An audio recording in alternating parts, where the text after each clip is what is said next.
Hello, everybody, and welcome to another edition of Puck Talk with Pickens and Turner. I'm Dave Turner along with Pat Pickens. The playoffs are so close now you can almost smell them. I'm not sure that's a smell you want to smell, but regardless. If it smells like a hockey room, it's probably not a good smell. No, definitely not. For anyone who's ever been in a room, whether playing or anything like that, is not a good thing, but it's getting interesting now. And I think the one thing that has stood out to me is, and of course, Pat, you were the one who actually brought it up to me today when we were making the rundown for the show. Sidney Crosby's been really good. We know that. We're used to that. The beginning of the year was an anomaly. Pat, I think you've gone, with a really valid point here to make the point that Sidney Crosby hasn't even been good, but he's been very valuable. State your case here. I think he's, for a few weeks we've heard nothing but Patrick Kane as the potential Hart Trophy winner. Corey Schneider was in that mix for a while until he got hurt. I think Sid's got a case for it for sure. I mean, if you look at, you could almost make the case that Jim Rutherford could get the Hart Trophy as easily as Sid could because, since Mike Johnson got fired, Crosby's been on fire. But over the last 12 games, basically for the entire month of March, Crosby's been unstoppable. He has 20 points in 12 games and 3 straight multi-point games. The Penguins are now in second place in the Metropolitan as of this recording. Dave, they came up from the ashes.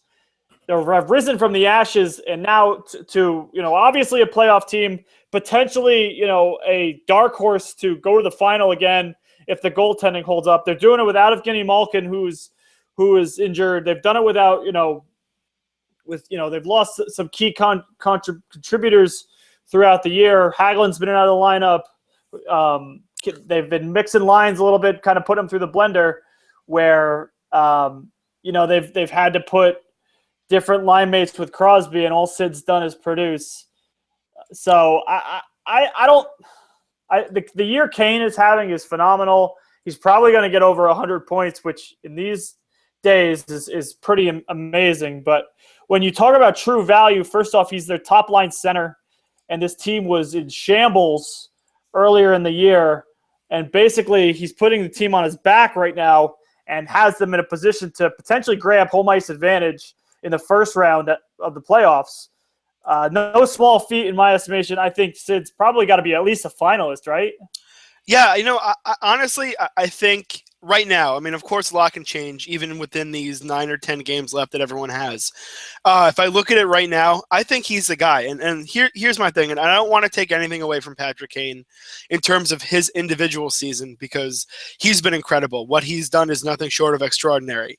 But we saw last year that they can play without him, Patrick Kane. We know that the Blackhawks are an exceptional team that has role players. It has big-time stars around him. I just don't know. I think they're still a playoff team if Patrick Kane misses a lot of time from this season. I really do. The goaltending has been better than we even thought. Crawford's been very good. I know you've certainly made the point that he's been very good. Defensively, they still have those guys. The 3 mainstays who have been tremendous for them.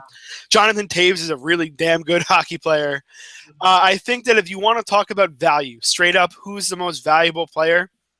I think Sidney Crosby, what he's done recently for this team, especially in the wake of losing Evgeny Malkin. This is not a vintage Penguins team if you want to talk about 08-09 as being vintage. Yeah. But I think, you look at this team and there's some holes here. They're not great defensively. They're probably not as deep offensively as they'd like to be. And especially with losing number 71 now, this is his team again, and he has shown that he is absolutely elite. For anyone who was, he's not going to be on the Canada World Cup roster, and, he's on an All-Star and all these things, stop. Just stop. He is proving once again that he is quite possibly the best player in the sport still. Yeah, and I think what you said in the opening is important too, because I think I would still, if I had a vote, I would put Kane in for the Lindsay Award, which is the most outstanding player, just because, like you said, the year he's having. But in terms of value, this team was wallowing when Crosby wasn't producing. And maybe that, again, there's probably something to the coaching change with that. And of course there is. But at the same point, when a team is wallowing amid the also-rans for, basically the first 3 months of the season, I mean, they fired the coach in the middle of early to mid-December, and then they lost 4 games in a row. And Sid, he had a really slow October. Johnston, for whatever reason, wanted the square peg in the round hole that was him and Kessel together. But I think, we've seen this from Sid before where he goes on these otherworldly streaks. But you talk about value, and where he's kind of turned it around has been where the team turned it around. And I, maybe I'm overstating it. Maybe people think, well, people think, Sid is, there's still a lot of jealousy with him in terms of the rest of the league because he was force-fed down our throat for a long time. But, I don't know about you, Dave, but it's almost like some people forgot just how good he is. And now it's almost to the point where he's reminding everybody again, just like you said, that he's an all-star, that he's an all-world. That, oh, by the way, he's probably still the greatest player in the league at the moment. And it's interesting because, especially after last season, when, after the playoff exits, the quick ones, and the coach getting fired and the slow start, or the bad finish and then the slow start to this year, feels like a lot of people forgot just how great he was. And now it's really kind of like, oh yeah, Sidney Crosby, best player on earth. Again, and it's almost understated in that regard. But man, this is a dangerous team going to the playoffs all of a sudden. They are. Especially since Fleury has been pretty good the last couple of postseasons here. Yeah, it's funny where I think I almost feel like there were a lot of misconceptions around this Penguins team. The one being that maybe Crosby couldn't do it anymore. Excuse me. I heard things that people were saying are his best days behind him. I'm like, relax. How old is he? Yeah, I mean, it's not like he's 38 years old. But even the thing about Fleury has had a very good regular season. He was not the reason they lost in the playoffs last year. Nope. I know the lasting memory for a lot of people with him, other than the save that clinched a cup for them, was the series against the Flyers when he's skating circles, not knowing what to do because he was getting blitzed. But you know what? He's been pretty good. And I'll say this. The Rangers, if they do end up playing the Rangers, which a lot can change, it could end up being the Islanders or Pittsburgh. How fun would that be again? Oh, yeah. I mean, those teams, the way they play, both of their styles, stylistically, it turns out to be a tremendous hockey game every time they play. But we'll get into that a little later, if it gets there. But I think this is a dangerous team, especially if they can go out and dispatch a team in the first round and look good doing it. I still think the Caps, as good as they've been, if they get a moment of weakness, there's going to be a lot of panic there because it's not like the Caps have been all the way before and they know what it takes. Where if they get a bump in the road, that's when you're going to have to see the true mettle of this team come out. And I'm not sure it's there yet. I could in 2 months I could be completely wrong. But I would be afraid of Pittsburgh if I'm the Capitals, if that could possibly happen down the road. Especially since the Penguins already dispatched the Caps en route to the Stanley Cup with Game 7 in Washington, by the way. But it'll be fun to see that. So, Dave, while we're talking about the playoffs, there's and streaks in terms of that. The Detroit Red Wings lengthy playoff streak is in jeopardy at the moment, where they're in a wild card position, which is a bit stunning, by the way. The Red Wings have 83 points as of this recording. They are only 3 better than the Philadelphia Flyers.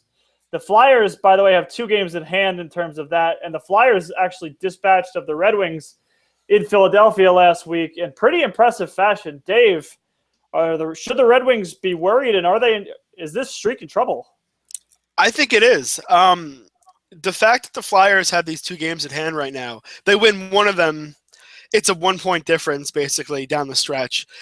Philadelphia seems to be trending in the right direction, whereas Detroit, I don't think we've seen them. They're 5-5 in their last 10. They do have 2 wins in a row here that kind of saved their season. I mean, if they didn't go out and beat Florida, it looks even worse. Their next game actually is against Tampa. So we all know that they love to play good games against them. But I think you have to be worried. I think Detroit, to be honest, I think they overachieved a little bit this year. I'm not so. Look, Dylan Larkin is incredible and is going to be one of the stars to come in this league. But they're aging at certain points. Defensively, they're nowhere where they used to be. The goaltending has been back and forth at times, and so on and so forth. But yeah, I think it's more. I look at this more about Philadelphia than it is Detroit. That Detroit's kind of been this team for most of the year, where they've been decent but not great.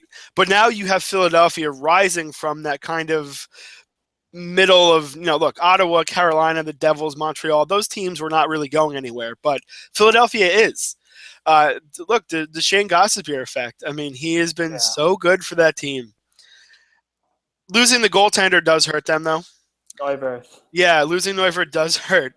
I don't know if they're, because look, now they're going to have to play Mason, and I'm not sure how he's going to be down the stretch. But I would be very worried if I'm Detroit, just because I don't think that there's much to this Detroit team that makes you say, oh, yeah, they really belong there. Like pick out one thing to me that makes you say, absolutely, they're a playoff team. It's kind of hard to do. The Pavel Datsyuk effect. I mean, I don't disagree with you just for a few reasons. I think the goaltending has been the biggest problem because, it feels like, you watched last week the Philadelphia game, and I kind of caught snippets of it, where Mrazek. I mean, Philadelphia outplayed them for basically the first half, but Mrazek kept them in it. But his rebound control was really bad, and we've seen that in more than one instance with him. And Jimmy Howard's not any better. They had that goaltending by committee thing going on last season, and now into this season, it seems like Mrazek's the guy, but. It's hard because, Jeff Blashill, if Jeff Blashill's a rookie coach and he's kind of going, he's not like in the same confident mold that Mike Babcock was, where he could just ride his hunches and have them all work out. There's a bit of growing pains in terms of that too. So I think, Dave, what's going to really hamper Detroit here a little bit is the fact, they still play Philadelphia one more time. And plus the games in hand. So there's the prospect of 6 points at stake for Philadelphia. Obviously, if Detroit wins that one more game, they have on April 6th, rivalry night. The one time where rivalry night might live up to its name in that regard, because that's going to be a huge game. But, I agree with you. And so it's pretty remarkable what the Flyers are doing, just because they've had Sean Couturier has been injured. They had Jake Voracek miss time, Claude Giroux miss time. Del Zotto. Yeah, Del Zotto's still out, probably out for the season. And, it's as strange as it is to say that a Michael Del Zotto's season-ending injury is actually adversely affecting a team, is how well the Flyers have played without all of those I mean, those are some big, important – and you just mentioned Neuvirth. Neuvirth's been fantastic for them all year. Obviously with him and Mason are kind of – they're almost in the same regard as Mrazek and Howard are, yeah. As the Red Wings, yeah. In that, Neuvirth has played 31 games, Mason's played 43, and Neuvirth's been the better player. I think Mason's good enough to carry them in stretches. He's still a serviceable NHL goalie, if not, a legitimate starter. But it's remarkable how the injury bug has hit Philadelphia and how they're kind of continue to rise above it in that regard, because it's pretty amazing that a team can withstand all that, especially when you consider that this is not a Flyers team that is projected to be. I mean, they were out of the playoffs last year.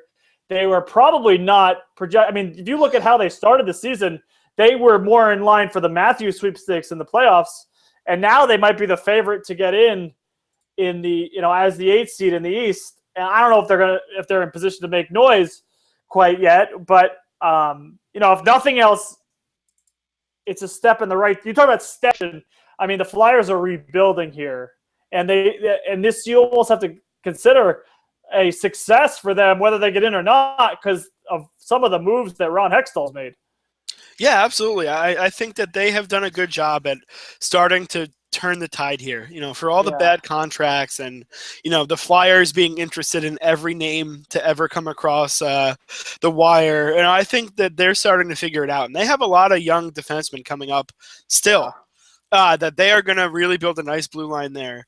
And you know what? Look, I think that this is a team that certainly they're not going to be a contender even if they make it. But I think a lot of credit needs to go to Hackstall and Hextall.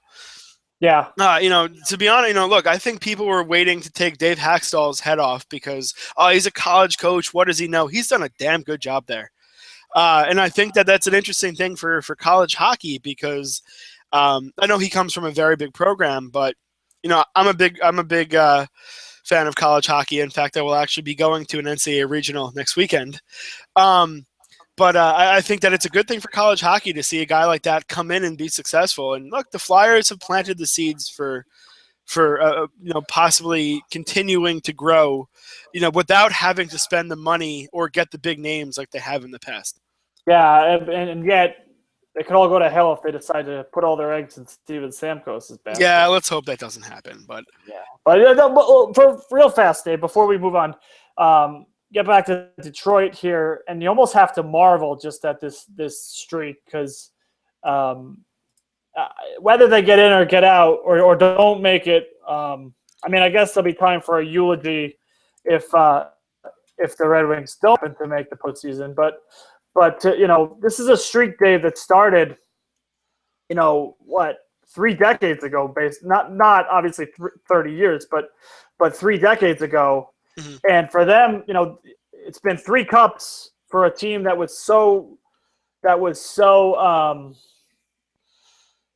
had such this streak of losing, not losing seasons necessarily, but in terms of they had the drought and they had the curse and those things.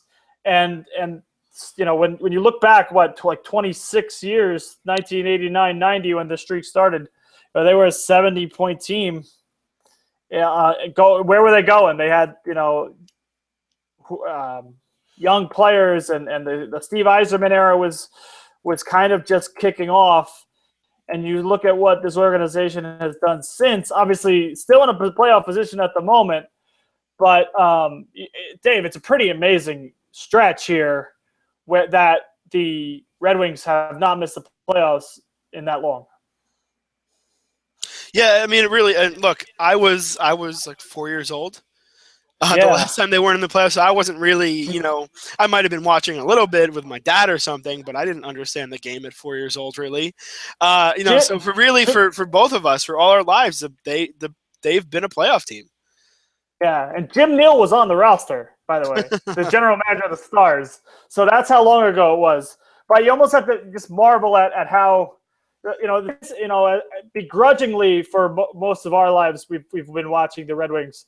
But, you talk about the Blackhawks as the model franchise these days and how they carry themselves and how that's how the Red Wings did it for years. Well, they changed the game in terms of finding the foreign players. They were the ones that made that happen. Sure, all right, with the Russians, whatever, with other teams, but what they did, in Sweden, and just looking around and finding guys from the idea of even just the idea of how much you scout Europe is because of them. They were the ones who really started that. And, the game is better because of what they did starting in the 90s and what they've done, because now we have, so much information now, Europe, guys can come over here easily now. But they were the ones that started that, and they were ahead of the curve, and that's why they were so good. Yeah. Yeah. We mentioned Jim Neal being on the roster. So was Gerard Gallant. How crazy is that? He played. Wow. He had an 80-point season for the Red Wings the year they missed the playoffs, and Adam Graves and some great players through the years. So that was not a bad team necessarily, but it's still amazing. It's still an amazing. And you talk about changing the game and revolutionizing the game, and obviously Scotty Bowman was a big part of that. Coaching them in the mid to late 90s and early 2000s. And I say 3 cups. I should have said 4 cups is for Detroit in that stretch, because arguably some of the greatest teams of all time. And you look at Bowman and you look at Mike Babcock a couple revolutionaries in terms of how the sport is coached and how it is. And like you said, it's just there's still time for them to snap out of this, and maybe we're giving the eulogy too quickly. But just in case, good job for Detroit there. Absolutely. And now we're going to get a little spacey. No, we're not going to be going off on a tangent, unless you consider this one. But the whole, in case you're not familiar with it, the Florida Panthers, who have their share of elder statesmen and also have their share of people who can't even get legally served in a bar yet. Speaking of Gerard Gallant, his quote to me was exactly, we have a lot of young guys, we have a lot of old guys, and we don't have a lot in between. Exactly. I mean, it really is the case, but regardless of how it got started, we'll get into a little bit of how apparently it got started. If you haven't seen the Spacey in Space, the Kevin Spacey in Space shirt, basically it's Kevin Spacey's head with a little bit of, what looks like, a galaxy or whatever behind it, space, and then it's a blue sweatshirt. Apparently this is like the thing for the Florida Panthers, and it's becoming a pretty big deal. It reached its head basically the other night when Kevin Spacey showed up to a game. And actually had, apparently they're also doing a thing where they have cutouts of his face. And Kevin Spacey was wearing the hoodie. He had the little cutout of his face, totally just owning it and enjoying it. Why not? You're Kevin Spacey. You're a man who can pretty much portray anyone. He was getting involved with it. And the coolest thing, I think, Pat, before I let you go here about it, I think the coolest thing is that they're selling these sweatshirts, and half of it goes to a charity from the Panthers. The other half goes to Kevin Spacey's charity. I think that's great. Anytime that you can use a sport and something fun to give money to a good cause is great. And I think it just kind of speaks to the little bit of the revitalization that's going on in Florida right now. Yeah, but it seems like each team has its own star of the game thing. The Rangers have the Broadway hat. Some other teams have helmets and we axes, maybe not axes as far as hammers and things of that nature. But I guess this all started. You said you found from Sean Thornton, and the sweatshirt got passed around to the star of the big star of the game. So the best player or the star of the game for each team wore the sweatshirt. Hopefully it got washed in there, though I fear it might not have. And so it kind of took on the life of its own there. Kevin Spacey, kind of strangely relevant these days just because of his whole shtick on the Netflix show House of Cards. So it's a wire. And, now this is going to be the year of the Spacey in Space or something, whereas, 20 years removed from the year of the rat, too, of all things. That year that everybody in South Florida still talks about, Panther fans or not, it was a year that gripped the community and basically saved hockey in the South Florida area. And now, with, like you said, this revitalization of the Panthers, they went to the playoffs 4 years, I guess it was 5 seasons ago at this point, 2011-12. And now they're kind of on their way to another playoff berth, potentially another division championship. And they have this kind of kitschy, weird thing going on with Kevin Spacey.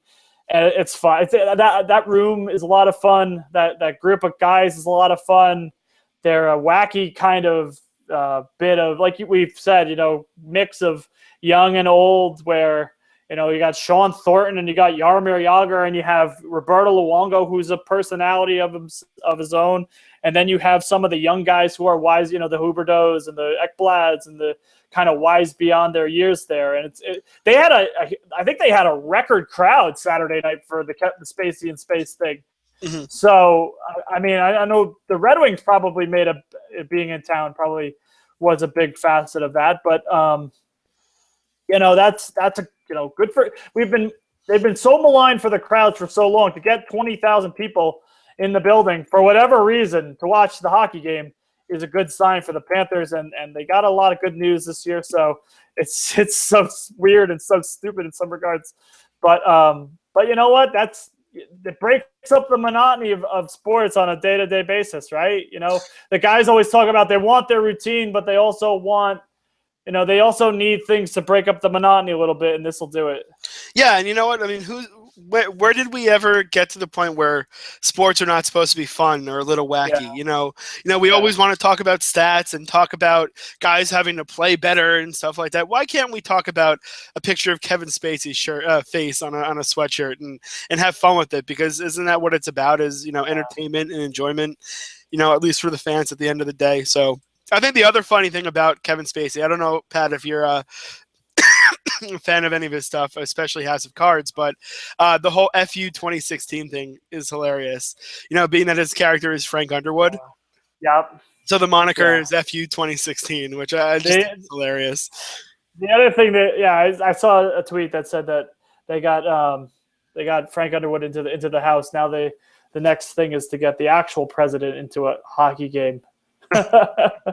So I mean, say what you want, but that he's kind of a weird guy, but whatever. If it works out for all of them, I'm a fan of it. You can actually buy one on eBay. $90 a piece. Apparently they have multiple sizes. So if you're not in the South Florida area and you really want a Spacey and Space shirt, you can buy one on eBay. I'm not sure if they're anywhere else, but I just happened to check eBay and you can get one for $90. So well, I don't know. I mean, some people. If it's good, I don't think those monies are going to charity. No, I think that's just someone trying to make some money. But it's the entrepreneurial spirit is alive and well. Who am I to stop it? I don't know if I'll be getting one though. No, I don't think I will either. Hey, let's close on a similarly wacky scenario. So much was made about the Arizona Coyotes this season, going into the season, in terms of their, let's just say, ill-equipped roster, we'll call it. So they came in, obviously, they were 29th in the league in points a year ago. They didn't do much in the offseason to kind of improve. Obviously trying to rebuild out in the desert. They finally found a home for the short term. They may be moving to Scottsdale. And Dave, maybe some speculation that they could be in line to land Scottsdale's finest young player, or the Valley's finest young player to date.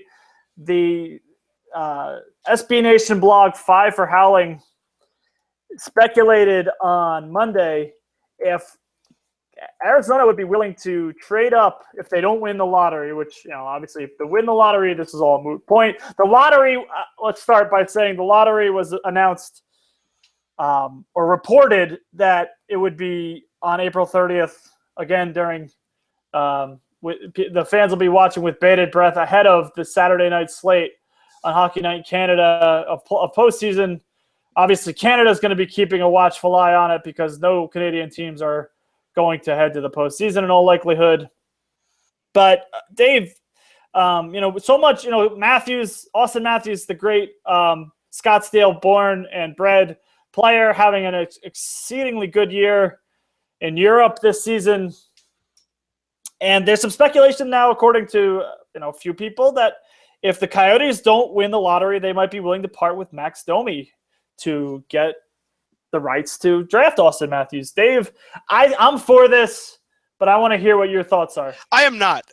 And I'm not to say that Austin Matthews isn't going to be a great player. Not to say that Domi is not going to turn out to be a great player. But here's my issue with this is that I feel like if they're doing it because he's a local kid and they're trying to do it from a standpoint of let's bring a local kid in because it might get more people to come here because, you can prove that you can make the NHL from playing in the desert. Okay. But to me, here's my issue with this. And again, not going to talk about the fact that Matthews probably has a chance. I would think his ceiling right now is to be a 80, 90-point player, even more possibly if things break right. That's what the ceiling is for him. Who's to say that Max Domi isn't close to that? And considering how, look, they're not one player away. It's not like we're talking about even a team like the Canadians where a big-time offensive player could really make a difference for them. This is a Coyotes team that needs a lot of help. To me, it's kind of a lateral move. If Domi is a 60-point player and Matthews is an 80-point player every year, I don't know how much better that makes them right now because they need a lot of help. To me, I would be quicker trading away my first-round pick and going out and getting a couple players, including a defenseman, than to move up, especially because, I mean, what are they going to finish? Maybe 5th or 6th or whatever, and they're going to have to move to 1 for it. I don't like it. I don't think it makes them that much better. I would see. This is where we disagree because I think it starts as a publicity stunt where you try to get the local kid. I mean, teams have been drafting local kids for years, to try and get, some tie to the community, some local flair to the community. I mean, a lot of the New England, whether it was the Hartford Whalers or the Boston Bruins, they used to like to draft Boston area. Plus, it was a function of a limited scouting, of course, too, where you could see the local players, you could see the local kids, so you got to see what they were good at and draft them. Now, I think the Coyotes, we all know, have attendance problems and have had attendance problems. Part of that is due to the fact they're in Glendale. Part of the fact is, Arizona hockey, has never really been. I mean, the lack of success. I think they've won 2 playoff rounds in their history in Arizona, or 2 or 3 is a problem. But I think this is turning around here a little bit. You saw what they did in the beginning of the season in terms of young talent. And obviously, Max Domi was a big part of that. But when you consider, and this is where the blog, the SB Nation 5 for Howling blog brings us up, is that Austin Matthews' comp is a Jonathan Toews type player, a two-way center who, oh, by the way, like you said, can put up 80 or 90 points in a season and be the face of the organization and be the one of the best leaders in the whole sport. And if that's his projection, and he happens to bring people in, then where's the maybe, like you said, Max Domi might be a nice player. He's been a great player for them. He's been a resurgent player. He might even be a Calder Trophy candidate. But when you have the opportunity to move up and draft the generational talent who is also the local talent. I mean, let's start with some of these numbers, Dave. He went over to the Swiss League and put up 46 points in 36 games. He put up 11 points in 7 playoff games. He put up 116 points for the development team in junior for the development team, for the U.S. hockey development team last season in 6 games. These are otherworldly numbers. These are huge. I mean, he is a professional player now, Dave. And obviously this would be a moot point if he had just kicked out a little earlier, because he was 2 days short of being draft eligible last year, which is, and could have fallen to 2nd or 3rd, potentially 3rd, where the Coyotes ended up drafting Dylan Strome. Now, again, this will be a moot issue if Matthews falls to them anyway, but you already have some organizational depth in Dylan Strome as a center type. Dylan Strome, by the way, who led the Ontario Hockey League in points a year ago. So you have some options. Domi's been a great fit, but the whole makeup of him and Anthony Duclair has been a little overstated in that they haven't played together a lot this year. Now, again, to your point, Dave, they could be in a position where they could use all of these assets, and by all means, that's probably like I said, if they end up winning the lottery and land Matthews with Domi and the rights to Strome and Duclair and some of the younger players they have, the Oliver Ekman-Larsson blue line back end, all they then need is a goaltender basically, and they'll be all set. But I think, if you have the option to put people in the seats, and then secondly then the elite player comes, and that putting people in the seats becomes secondary. Plus, with the likelihood of them moving to Scottsdale in a new building with Arizona State, since that's probably, reportedly going to happen in the coming years, I don't think there's any lose to this. Whether, like you said, you're right in that, Domi's only 21. He's only on an entry-level deal, and he's a great talent and a great pedigree and all that stuff. But if you have the option to get the local kid who is the elite face, and all you have to do is part with a player like Max Domi, I don't see the lose in that. Well, but here's my question though. Okay, yeah, to move from somewhere around 5 to 8, depending upon where they finish, a lot could change. Yeah, that would take Max Domi. But here's my question though: if you finish in the top 3, say Toronto, or not Toronto because they'll take him, but say Edmonton, which is probably going to happen anyway. The talk is Calgary. The talk is like Calgary because of the. Say one of those teams wins it, and then Arizona finishes in the top 3 still. Then I think that you absolutely don't trade Max Domi. I would say, all right, maybe you can give them Strome and something else, just because I don't like the idea of, you're also hitting the reset button again, where you had this season, you went through it, you had Domi become a part of this team. He looked pretty good at times. He's probably going to finish with 50 points. And now all of a sudden, look, again, nothing against the Austin Matthews, who I think could end up being probably one of the top 5 players in the league when all is said and done in a few years. But I just don't know if one guy is going to make a difference when they need so many. I mean, they need offensive depth. They need defense. They need they need stay-at-home guys. Because look, Oliver Ekman-Larsson, as good as he is offensively, is not a great two-way defenseman. They need a goaltender probably, unless you think Louis Domingue is going to be there. To me, other than the allure of bringing in a local kid because of what it could do to bring people, which if that's the case and you can tell me monetarily why you need to do it, I'm all for that because I'm never going to tell you how to run your business. But in terms of a hockey move, I'm not a huge fan of it. Yeah, I still like it. I think I don't disagree with you necessarily that Domi is, but the thing is, it doesn't seem like a lose for a lot of cases in that the other team would love to take player controlled Max Domi for the next 6 years. And the drop off wouldn't be substantial enough. I can see what you're saying. I obviously can, but I think I agree again, the dual facet of it, that this guy could be the guy to take you to the promised land. And if he wasn't a local kid, I don't think I would do it at all. And if it was only that he was the local kid and not the all world generational potential, face of hockey in Sunbelt markets, and American, and from the – I mean, if it was one or the other, I would agree with you.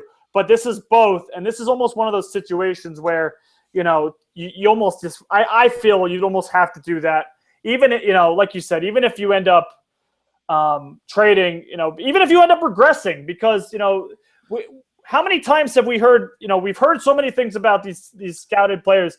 How much did we hear about Sidney Crosby before he was draft eligible? How much did we hear about Connor McDavid and Jack Eichel before they were both draft eligible? I mean, these generational talents, and people are putting Matthews in that ilk right now, and look at what he's done nothing to disprove that from a numbers standpoint. So, I mean, I know there's the chance to miss on this one, but if nothing else, you basically sell your fans on the local kid for a couple of years, and then you get really good, and then they come no matter what. So I don't see the lose in this, but if you don't agree with you, I don't know I'm going to convince you on that.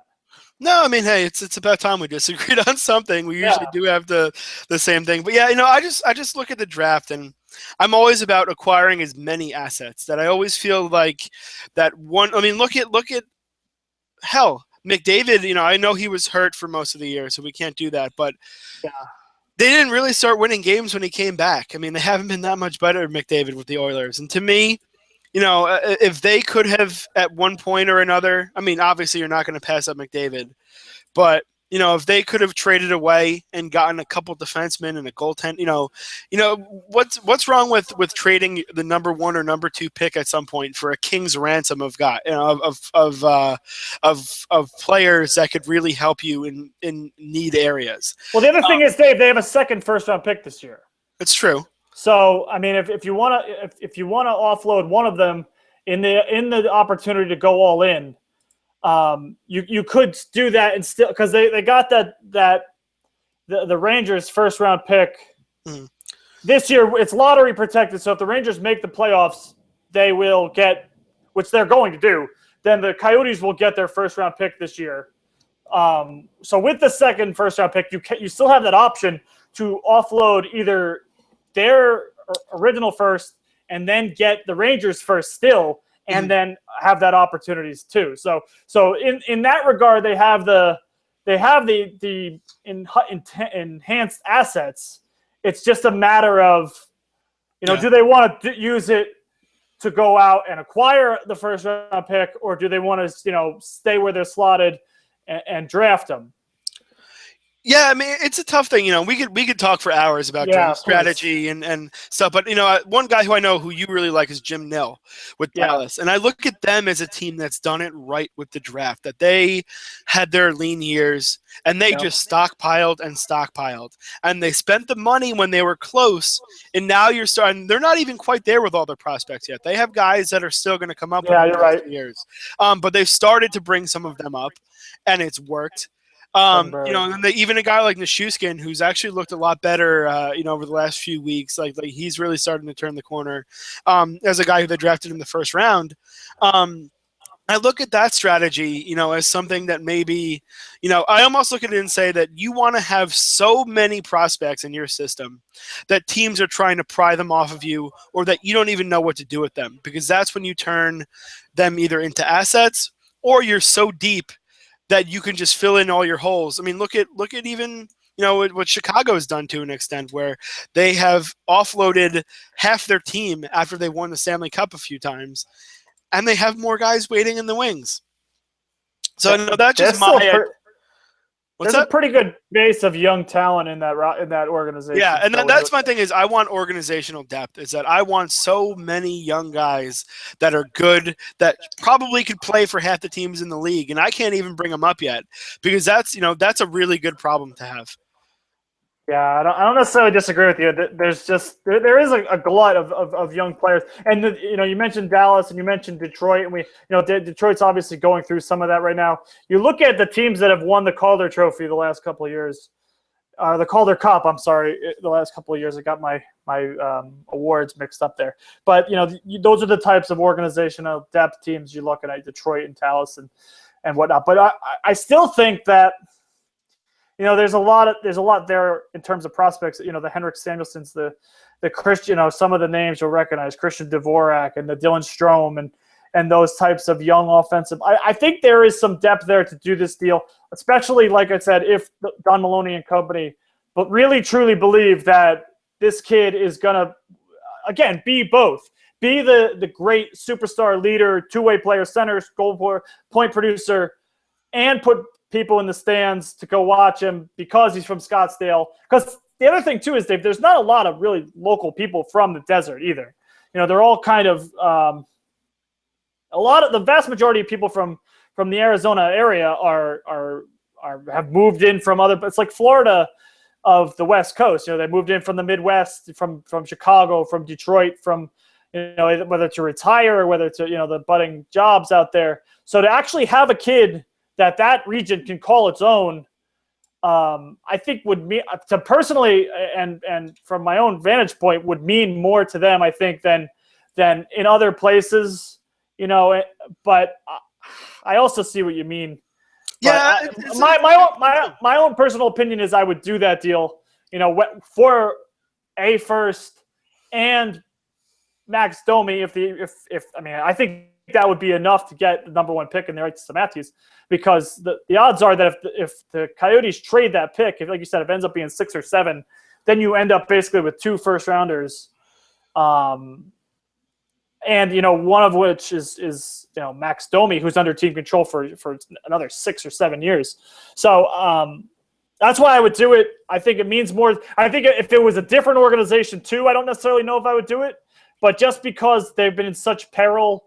And there's such bad relations. There was such bad relations between, I don't know whether it was necessarily, I think it's the city of Glendale itself and the organization. I think that would be, just such a huge olive branch for starters, and then him being this world-class talent.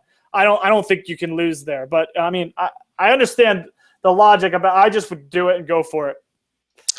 Yeah, and we'll see. The draft is going to be fascinating because there's so many teams that I think a lot rides on it. The joke is that Edmonton's going to win it. Statistically, they're probably not going to. I mean, who knows? But I do think that it's time for someone else to probably win one. Calgary is down there too, and it'll be interesting to see what they would do because they probably don't necessarily need offense, or unless they really just decide, hey, why not? But I think Toronto is fascinating because they're expecting to win it. I mean, Toronto, I think, is expecting to win Austin Matthews, and if they don't, then what? Especially if they don't finish in the top 3, which could happen. I can't wait for it just because I think that so much of this offseason, anything that's going to happen, it's going to start with what happens here in the draft. Yeah, I agree. So, Dave, you looking forward to anything? In terms of next week, the biggest game that I'm looking at the Flyers now. Any game for them is big. I actually have to. Who? I actually didn't look. Who are the Flyers now? They have Columbus. They have Islanders tonight, which on Monday, obviously. So that massive. Won't do much, but Columbus on Tuesday, and then they go out west. Then they go to Colorado on Thursday. How about this one? How about Florida at Boston? All right, I'm okay. Because if Boston wants a chance at this, which I don't think they will, but 4-point game there could mean the difference for Boston between finishing wherever, even wild card, and possibly making a run in the division. That's a big road game for Florida. This is almost playoff time at this point. These games are virtually playoff games when you're trying to get that 1 seed. I like that game. I think that'll be a good one. Boston's reeling here a little bit. 3 straight losses as of this recording, including and then now kind of looking at them falling potentially back out of it. So that's a big game, especially for Boston because second of a back-to-back, they're playing the Rangers on Wednesday night. I'm going to look more to Tuesday, and there's a couple really huge ones. First one's going to be Dallas and Chicago, potential first-round playoff matchup. Dave, we didn't get to talk about the Blues. I know you kind of love them right now. But Dallas and Chicago would be a great first-round matchup, even with Tyler Seguin injured. And then at the same time, just up the road to the north and west is going to be Kings and Wild, another potential first-round playoff preview where the Wild need every point they can get these days. And they got a couple big ones on Sunday in the shootout where they beat the Blackhawks. But, that Tuesday night slate is going to be pretty massive when you look at Stars, Hawks, Kings, Wild, and Blues, Sharks. And then, like you said, Detroit and Tampa Bay, another big one there. So a bunch of big games. You feel for Philly because they're being displaced by the NCAA tournament this weekend is actually going to be in their home building. And now they have to go to Colorado and Arizona on Thursday, Saturday for a late season West Coast trip. That's kind of bizarre, isn't it? Yeah, that's no fun. I guess that is definitely a product of the NCAA tournament being there, but why not put them, at Capitals, at Florida or something like that?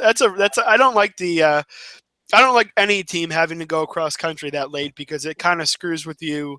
It's hard to get back in the groove right away. But it's interesting, Pat. My last comment here: it matters so much in terms of seeding, and then it doesn't matter anymore.